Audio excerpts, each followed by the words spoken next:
त्रिपुरा के मुख्यमंत्री माणिक साहा जी, सिक्किम के मुख्यमंत्री प्रेमसिंह तमांग जी, केंद्रीय मंत्रिमंडल के मेरे सहयोगी ज्योतिरादित्य सिंधिया जी, सुकांता मजूमदार जी, अरुणाचल प्रदेश के उप मुख्यमंत्री, मिजोरम और नागालैंड की सरकार के मंत्रीगण, अन्य जनप्रतिनिधि, नॉर्थ ईस्ट से आए सभी भाई और बहनों, देवी और सज्जनों, साथियों, आज संविधान निर्माता बाबा साहब आम्बेडकर का महापरिनिर्वाण दिवस है। बाबा साहब का बनाया संविधान के 75 वर्ष के अनुभव हर देशवासी के लिए बहुत बड़ी प्रेरणा है। मैं सभी देशवासियों की तरफ से बाबा साहब को श्रद्धांजलि अर्पित करता हूं, उन्हें नमन करता हूं। साथियों, हमारा ये भारत मंडपम बीते 2 वर्षों में अनेक राष्ट्रीय अंतर्राष्ट्रीय कार्यक्रमों का साक्षी रहा है। यहां हमने G20 का इतना बड़ा और सफल आयोजन देखा, लेकिन आज का आयोजन और भी विशेष है। आज दिल्ली पूर्वोत्तरमय हो गई है। पूर्वोत्तर के विविधता भरे रंग आज राजधानी में एक सुंदर सा इंद्रधनुष बना रहे हैं।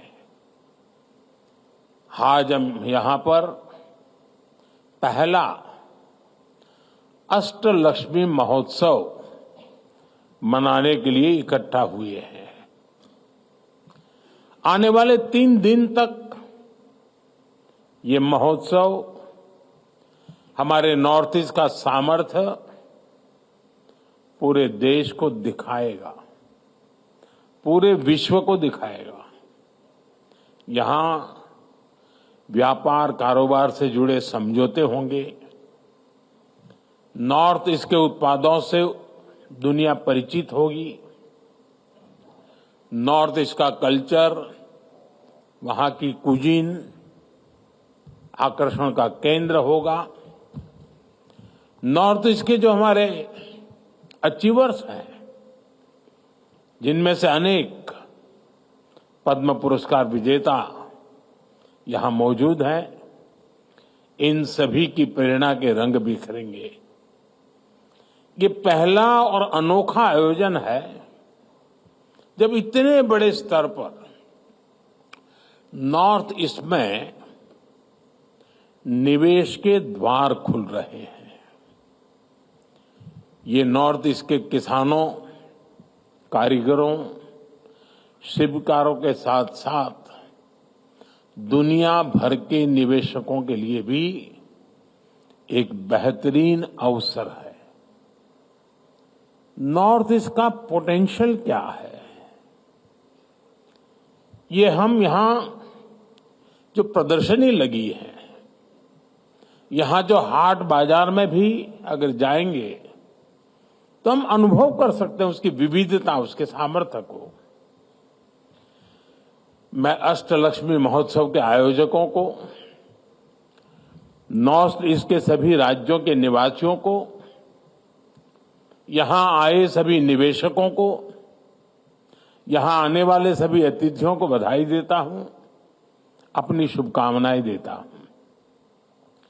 साथियों, बीते 100-200 साल के कालखंड को देखें तो हमने पश्चिम की दुनिया का, वेस्टर्न वर्ल्ड का एक उभार देखा। आर्थिक, सामाजिक और राजनीतिक हर स्तर पर दुनिया में पश्चिमी क्षेत्र की एक छाप रही है और संयोग से भारत में भी हमने देखा है कि जो हमारा देश को अगर हम देखें नक्शा पूरा, तो पश्चिमी क्षेत्र ने भारत की ग्रोथ स्टोरी में बड़ी भूमिका निभाई है।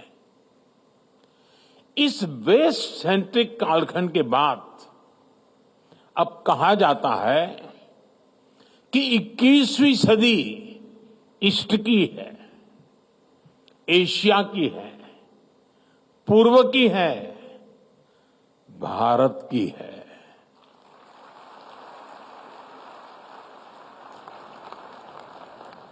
ऐसे में मेरा ये दृढ़ विश्वास है कि भारत में भी आने वाला समय पूर्वी भारत का है, हमारे पूर्वोत्तर का है।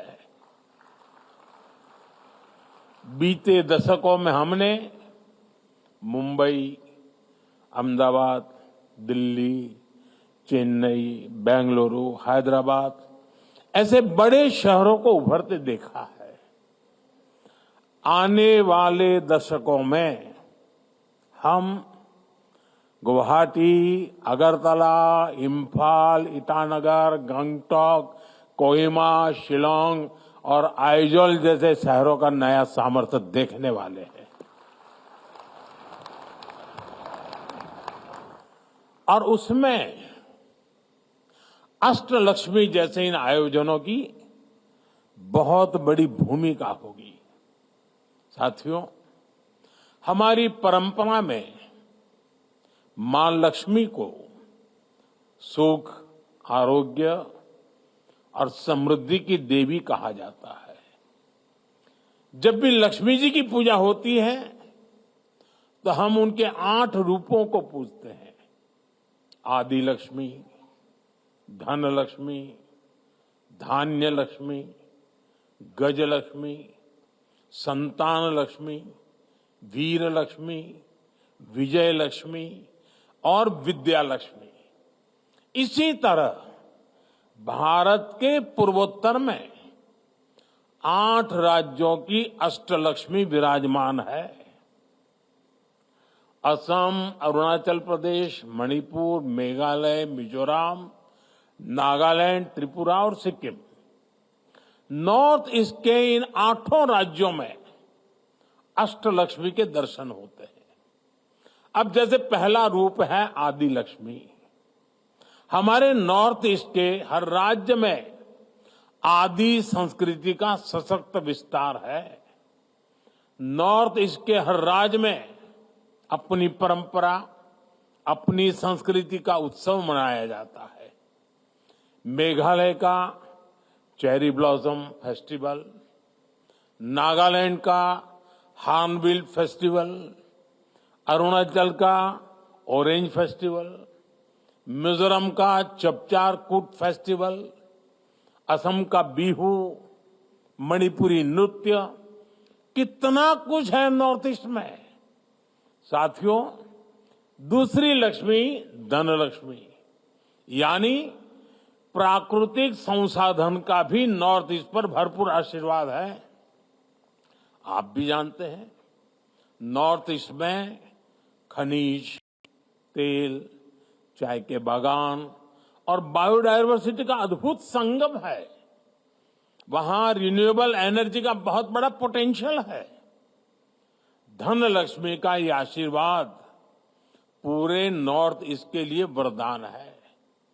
साथियों, तीसरी लक्ष्मी धान्य लक्ष्मी की भी नॉर्थ ईस्ट पर भरपूर कृपा है। हमारा नॉर्थ ईस्ट नेचुरल फार्मिंग के लिए, जैविक खेती के लिए, मिलेट्स के लिए प्रसिद्ध है। हमें गर्व है कि सिक्किम भारत का पहला पूर्ण जैविक राज्य है।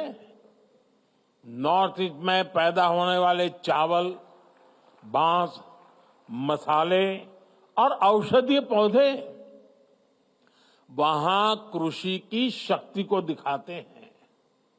आज का भारत दुनिया को हेल्दी लाइफस्टाइल से जुड़े हुए, न्यूट्रिशन से जुड़े हुए जो सॉल्यूशन देना चाहता है उसमें नॉर्थ ईस्ट की बड़ी भूमिका है।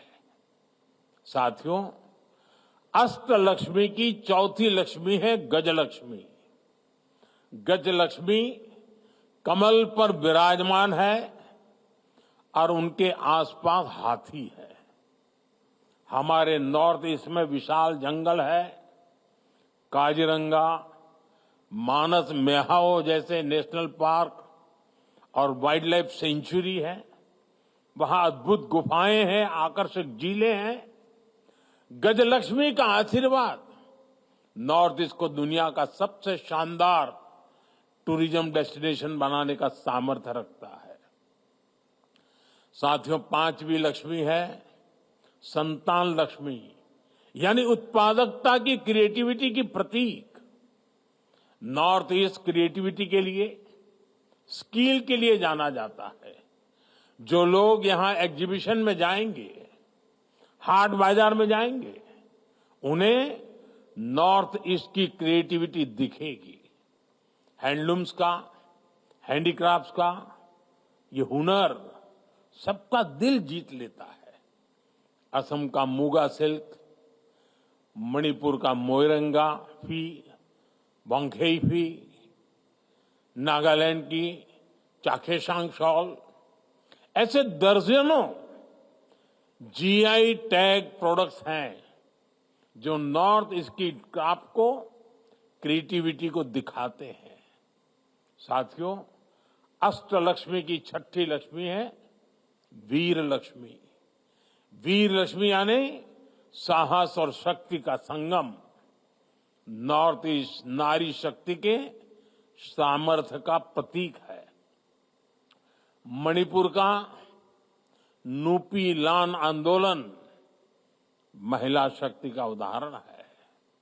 नॉर्थ ईस्ट की महिलाओं ने कैसे गुलामी के विरुद्ध बिगुल फूंका था, यह हमेशा भारत के इतिहास में स्वर्ण अक्षरों से दर्ज रहेगा।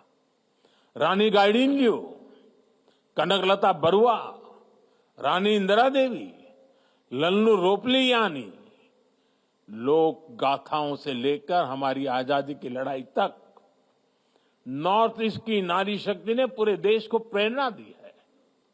आज भी इस परंपरा को नॉर्थ ईस्ट की हमारी बेटियां समृद्ध कर रही हैं। यहां आने से पहले मैं जिन स्टॉल्स में गया, वहां भी अधिकतर महिलाएं ही थी। नॉर्थ ईस्ट की महिलाओं की इस उद्यमशीलता ने इसे पूरे नॉर्थ ईस्ट को एक ऐसी मजबूती मिलती है जिसका कोई मुकाबला नहीं। साथियों, अष्टलक्ष्मी की सातवीं लक्ष्मी है जय लक्ष्मी, यानी ये यश और कीर्ति देने वाली है। आज पूरे विश्व में भारत प्रति जो उम्मीदें हैं, उसमें हमारे नॉर्थ ईस्ट की अहम भूमिका है। आज जब भारत अपने कल्चर, अपने ट्रेड की ग्लोबल कनेक्टिविटी पर फोकस कर रहा है, तब नॉर्थ ईस्ट भारत को साउथ एशिया और ईस्ट एशिया के असीम अवसरों से जोड़ता है। साथियों, अष्टलक्ष्मी की आठवीं लक्ष्मी है विद्या लक्ष्मी, यानी ज्ञान और शिक्षा। आधुनिक भारत के निर्माण में शिक्षा के जितने भी बड़े केंद्र हैं, उनमें से अनेक नॉर्थ ईस्ट में है। IIT Guwahati, NIT Silchar, NIT Meghalaya, NIT Agartala और आईआईएम शिलांग, ऐसे अनेक बड़े एजुकेशन सेंटर नॉर्थ ईस्ट में है।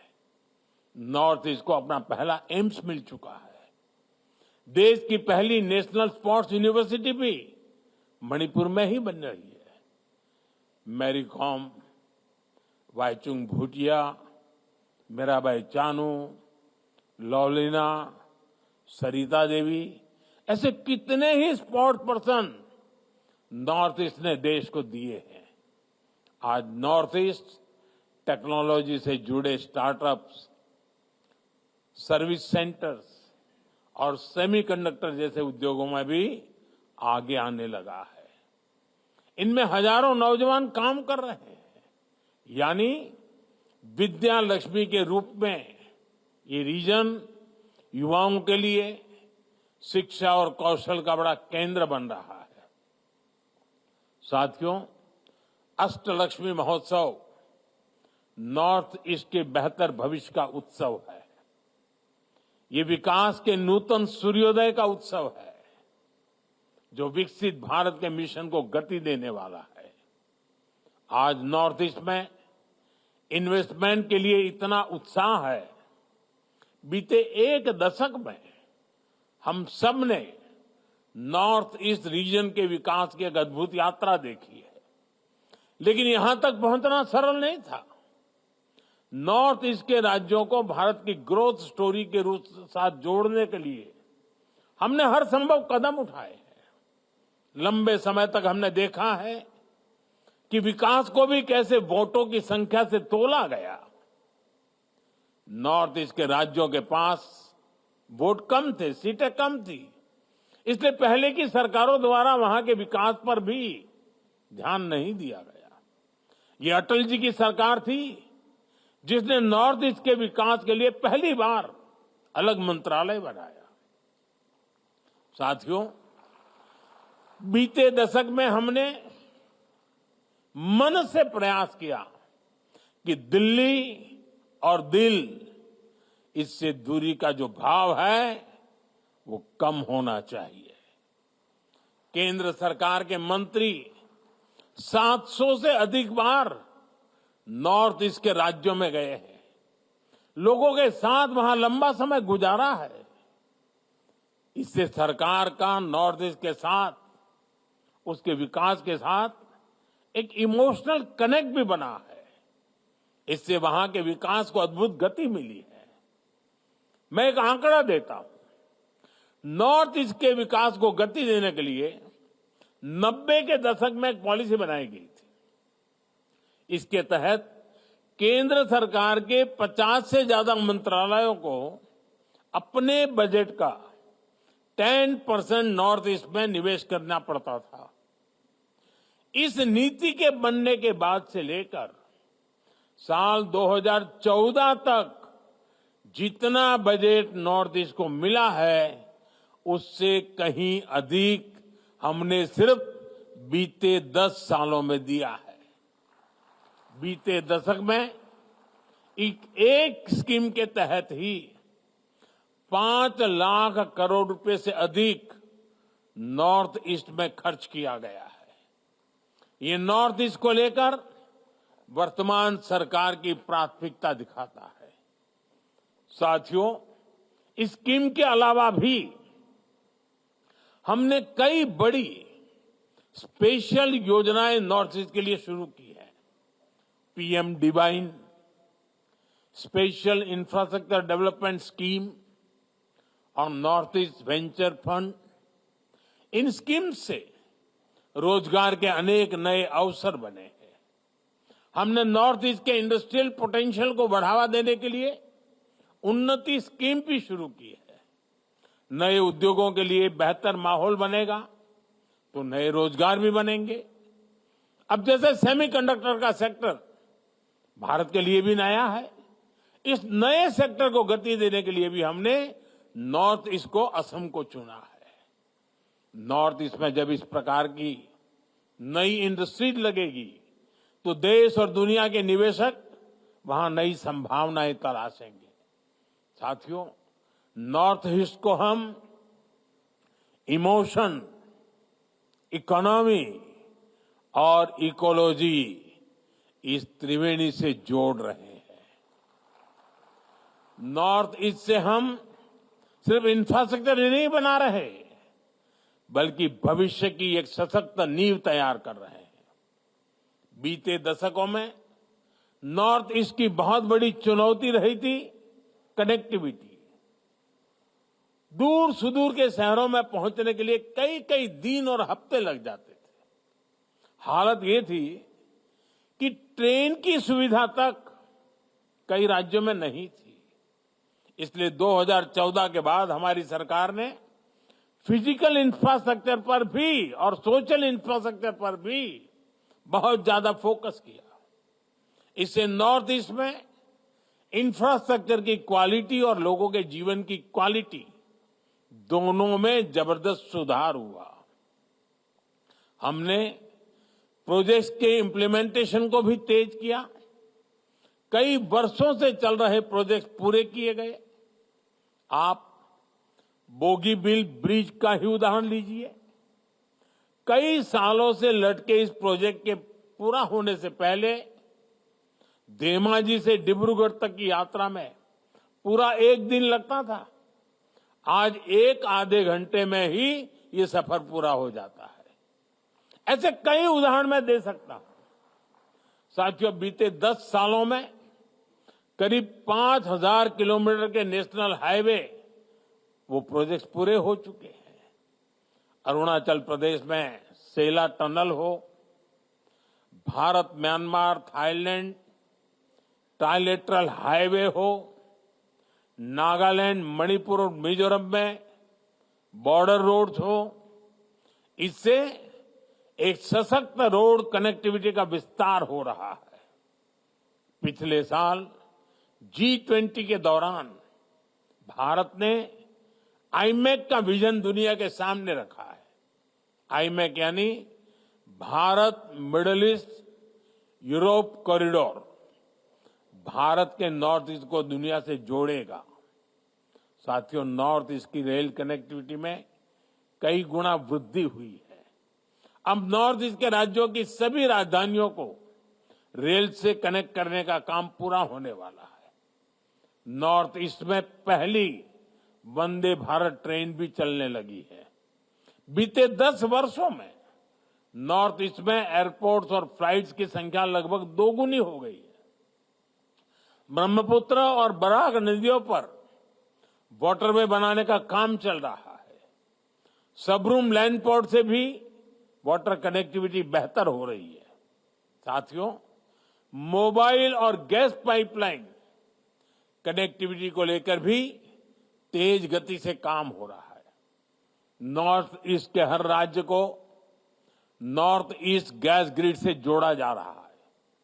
वहां 1600 किलोमीटर से अधिक लंबी गैस पाइपलाइन बिछाई जा रही है। इंटरनेट कनेक्टिविटी पर भी हमारा जोर है। नॉर्थ ईस्ट के राज्यों में 2600 से अधिक मोबाइल टावर लगाए जा रहे हैं। 13,000 किलोमीटर से अधिक का ऑप्टिकल फाइबर नॉर्थ ईस्ट में बिछाया गया है। मुझे खुशी है कि नॉर्थ ईस्ट के सभी राज्यों तक 5G कनेक्टिविटी पहुंच चुकी है। साथियों, नॉर्थ ईस्ट में सोशल इंफ्रास्ट्रक्चर में भी अभूतपूर्व काम हुआ है। नॉर्थ ईस्ट के राज्यों में मेडिकल कॉलेज का काफी विस्तार हुआ है। कैंसर जैसी बीमारियों के इलाज के लिए भी अब वहीं पर आधुनिक सुविधाएं बन रही है। आयुष्मान भारत योजना के तहत नॉर्थ ईस्ट के लाखों मरीजों को मुफ्त इलाज की सुविधा मिली है। चुनाव के समय मैंने आपको गारंटी दी थी कि 70 वर्ष की आयु के ऊपर के बुजुर्गों को मुफ्त इलाज मिलेगा। आयुष्मान वय वंदना कार्ड से सरकार ने अपनी ये गारंटी भी पूरी कर दी है। साथियों, नॉर्थ ईस्ट की कनेक्टिविटी के अलावा हमने वहां के ट्रेडिशन, टेक्सटाइल और टूरिज्म पर भी बल दिया है। इसका फायदा ये हुआ कि देशवासी अब नॉर्थ ईस्ट को एक्सप्लोर करने के लिए बड़ी संख्या में आगे आ रहे हैं। बीते दशक में नॉर्थ ईस्ट जाने वाले पर्यटकों की संख्या भी करीब करीब दोगुनी हो चुकी है। निवेश और पर्यटन बढ़ने से वहां नए बिजनेस बने हैं, नए अवसर बने हैं। इंफ्रास्ट्रक्चर से इंटीग्रेशन, कनेक्टिविटी से क्लोजनेस, इकोनॉमिक से इमोशनल, इस पूरी यात्रा ने नॉर्थ ईस्ट के विकास को, अष्टलक्ष्मी के विकास को नई ऊंचाई पर पहुंचा दिया है। साथियों, आज भारत सरकार की बहुत बड़ी प्राथमिकता अष्टलक्ष्मी राज्य के युवा है। नॉर्थ ईस्ट का नौजवान हमेशा से विकास चाहता है। बीते 10 वर्षों से नॉर्थ ईस्ट के हर राज्य में स्थायी शांति के प्रति एक अभूतपूर्व जन समर्थन दिख रहा है। केंद्र और राज्य सरकारों के प्रयासों से हजारों नौजवानों ने हिंसा का रास्ता छोड़ा है और विकास का नया रास्ता अपनाया है। बीते दशक में नॉर्थ ईस्ट में अनेक ऐतिहासिक शांति समझौते हुए हैं। राज्यों के बीच भी जो सीमा विवाद थे, उनमें भी काफी सौहार्दपूर्ण ढंग से प्रगति हुई है। इससे नॉर्थ ईस्ट में हिंसा के मामलों में बहुत कमी आई है। अनेक जिलों में से आफ्वाह को हटाया जा चुका है। हमें मिलकर अष्टलक्ष्मी का नया भविष्य लिखना है और इसके लिए सरकार हर कदम उठा रही है।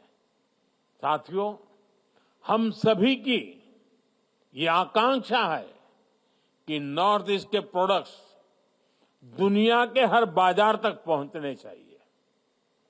इसलिए हर जिले के प्रोडक्ट्स को वन डिस्ट्रिक्ट वन प्रोडक्ट अभियान के तहत प्रमोट किया जा रहा है। नॉर्थ ईस्ट के अनेक उत्पादों को हम यहां लगी प्रदर्शनियों में, ग्रामीण हाट बाजार में देख सकते हैं, खरीद सकते हैं। मैं नॉर्थ ईस्ट के प्रोडक्ट्स के लिए वोकल फॉर लोकल के मंत्र को बढ़ावा देता हूं। मेरा प्रयास रहता है वहां के उत्पादों को अपने विदेशी मेहमानों को भेंट करूं। इससे आपकी इस अद्भुत कला, आपके क्राफ्ट को इंटरनेशनल स्तर पर पहचान मिलती है। मैं देशवासियों से, दिल्ली वासियों से भी आग्रह करूंगा कि नॉर्थ ईस्ट के प्रोडक्ट्स को अपनी लाइफस्टाइल का हिस्सा बनाएं। साथियों, आज मैं आप सभी को, वैसे कितने कुछ सालों से लगातार हमारे नॉर्थ ईस्ट के भाई बहन वहां जरूर जाते हैं। आपको पता है, गुजरात के पोरबंदर में, पोरबंदर के पास माधवपुर, वहां एक मेला होता है। उस माधवपुर मेले का मैं अग्रिम निमंत्रण देता हूं। माधवपुर मेला भगवान कृष्ण और देवी रुक्मणी के विवाह का उत्सव है और देवी रुक्मणी तो नॉर्थ ईस्ट की ही बेटी है। मैं पूर्वोत्तर के अपने सभी परिवारजनों को अगले वर्ष होने वाले मार्च अप्रैल में होता है, रामनवमी के साथ, उस मेले में शामिल होने का भी आग्रह करूंगा। और मैं चाहूंगा उस समय भी ऐसा ही एक हाट गुजरात में लगाया जाए ताकि वहां भी बहुत बड़ा मार्केट मिले और हमारे नॉर्थ ईस्ट के भाई बहन जो चीजें बनाते हैं उनको कमाई भी हो। भगवान कृष्ण और अष्टलक्ष्मी के आशीर्वाद से हम जरूर नॉर्थ ईस्ट को 21वीं सदी में विकास का एक नया प्रतिमान स्थापित करते हुए देखेंगे।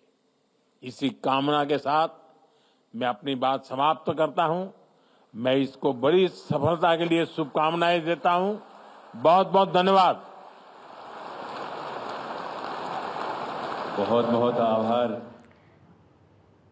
तो अभी आप सुन रहे थे प्रधानमंत्री नरेंद्र मोदी को अष्टलक्ष्मी महोत्सव का उद्घाटन करते हुए तमाम बातों का जिक्र करते हुए।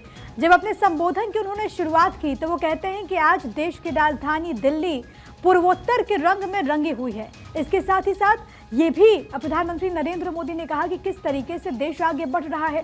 पूर्वोत्तर के विकास को लेकर के सरकार सजग है, हमारी विचारधारा से यहाँ के लोग कनेक्ट हुए हैं, ये प्रधानमंत्री नरेंद्र मोदी कहते हुए नजर आए हैं। और इसके अलावा भी उन्होंने तमाम बड़ी बातों का जिक्र किया और ये बताया कि किस तरीके से जो पूर्वोत्तर के राज्य हैं वो विकास की राह पर अग्रसर हैं।